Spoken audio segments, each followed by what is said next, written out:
मुंबई घूम के वापस आ गया हूँ मैं गुजरात। तो आज मैं जा रहा हूँ अपने गांव, बोले तो मैं यूपी जा रहा हूँ। तो अब मैं गुजरात को टाटा बोलता हूँ और चलता हूँ यूपी। गुजरात में मैं जहाँ रुका हूँ ये जगह वडोदरा से 40 किलोमीटर दूर है। तो मैं बिल्कुल रेडी हो चुका हूँ। तो अब मैं चलता हूँ स्टेशन। मेरे बड़े भैया बाइक से मुझे स्टेशन पे छोड़ दिए हैं। मैं आ गया हूँ छायापुरी रेलवे स्टेशन, जहाँ पे मैं ट्रेन से उतरा था। गाँव से यात्रा शुरू करके इसी स्टेशन पर मैं अपनी यात्रा खत्म किया था। आज वापस इसी स्टेशन से यात्रा शुरू करके अपने गाँव पहुंचूंगा। ये यात्रा बहुत खास है, मुझे फर्स्ट टाइम कुछ नया एक्सपीरियंस करने को मिलेगा। यात्रा खास इसलिए क्योंकि मेरे पास कंफर्म टिकट नहीं है। बहुत कोशिश किया हूँ लेकिन कंफर्म टिकट नहीं मिल पाया है। तो आज लगभग 1600 किलोमीटर की दूरी बिना सीट कंफर्म हुए करूंगा। सुबह 11 बजे ट्रेन मिली है। तो आज का पूरा दिन, पूरी रात और कल का पूरा दिन, इतना देर का सफर मुझे काटना है। दिन का सफर काटने में कोई दिक्कत नहीं है, दिन में तो कहीं भी एडजस्ट हो जाऊंगा। बाकी रात की टेंशन हो रही है मुझे, क्योंकि रात में सब अपने अपने सीट पर आ जाते हैं। 5:21 पर ट्रेन पहुंच गई है उज्जैन जंक्शन। उज्जैन के बाद जो अगला हाल्ट होगा सोच रहा हूँ वहीं पे डिनर कर लूंगा। सीट कंफर्म नहीं है तो सब चीज सिस्टम से करना पड़ेगा। संत हिरदाराम जंक्शन ट्रेन पहुंच गई है। तो यहाँ एक भाई पूरे जोश में अंडा करी बेच रहे हैं, तो इनसे एक प्लेट अंडा करी ले लिया हूँ। खाने का टेस्ट बिल्कुल एवरेज था, तो पेट पूजा कर लिया हूँ। यहाँ पे पल्पी ऑरेंज अपनी फेवरेट ड्रिंक खोज रहा था लेकिन नहीं मिला है, तो नींबू पानी ले लिया हूँ। 8:31 पर ट्रेन डिपार्चर हो गई है। तो चलिए अब मैं दिखाता हूँ अपना बेड कहाँ पे लगाया हूँ। तो भाई मैं जहाँ पे दिन भर बैठ के आ रहा था यहीं पे सीट के बीच में अपना बेड में लगा लिया हूँ। तो अब मैं चलता हूँ सोने, मिलूंगा सुबह।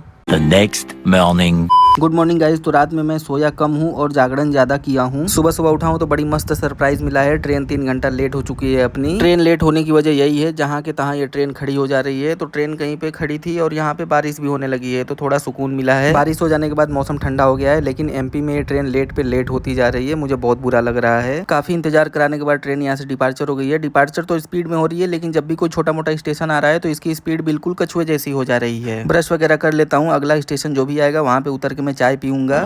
7:55 पे कटनी पहुंची है। यहाँ पहुँच के एक कप चाय और एक पैकेट नमकीन लेके अपना नाश्ता किया हूँ। नाश्ता करने के बाद ट्रेन अपनी यहाँ से डिपार्चर हो गई है, लेकिन बहुत स्लो चल रही है, वेरी वेरी स्लो। कटनी से चलने के बाद अपनी ट्रेन सतना पहुँच गई है। एमपी में बहुत ज़्यादा गर्मी है, तो यहाँ से कुछ ड्रिंक्स ले लिया हूँ। ट्रेन यहाँ से डिपार्चर हो गई है, लेकिन जहाँ पे ट्रेन को नहीं रुकना है वहाँ पे बहुत स्लो जा रही है। कछुए की चाल चलते चलते फाइनली अपनी ट्रेन यूपी में एंटर कर चुकी है।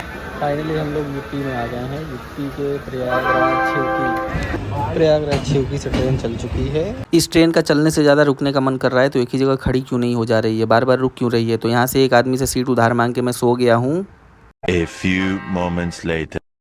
उधार के सीट पे आराम करने के बाद आंख खुली है तो देखा हूँ ट्रेन बनारस पहुंच चुकी है। बनारस पहुंचते पहुंचते ट्रेन 6 घंटा लेट हो चुकी है। बहुत बुरा लग रहा है मुझे। बनारस से ज़्यादा दूरी नहीं है मेरे गांव की, बस एक स्टेशन स्किप करना है, मऊ। उसके बाद भटनी जंक्शन आ जाएगा, लेकिन भटनी से पहले ही सलेमपुर जंक्शन पर ट्रेन रुक गई है, तो मैं यहाँ उतर गया हूँ। सलेमपुर जंक्शन अपने गाँव पहुँच के मुझे बहुत ज़्यादा सुकून मिल रहा है। तो भाई सच बताऊँ तो लाइफ में ऐसा एक्सपीरियंस मैं कभी नहीं किया हूँ, वेटिंग टिकट पर इतना लंबा सफर। तो स्टेशन के बाहर आया हूँ तो मेरे मित्र राहुल मुझे लेने आए हैं। तो